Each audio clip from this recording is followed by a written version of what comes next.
Wow, this Christmas party was really… mediocre? Yeah. They wouldn't even let us bob for sugar plums and eggnog. I know, they shot down my ideas of antlers and a fruitcake of the month club for all the employees.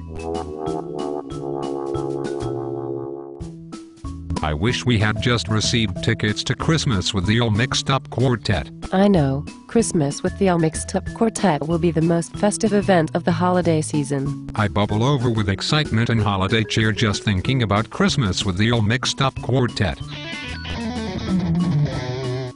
We should call the Bijou Theater or go to a Tickets Unlimited outlet to get our tickets to Christmas with the All Mixed Up Quartet before it's too late. I am going to the Bijou Theater's box office this afternoon to get group tickets for my youth group. Maybe I should pick up some for Scrooge and his family. That is a great idea.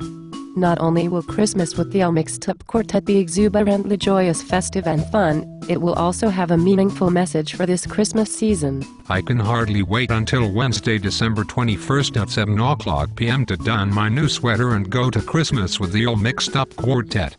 I hope to see you there.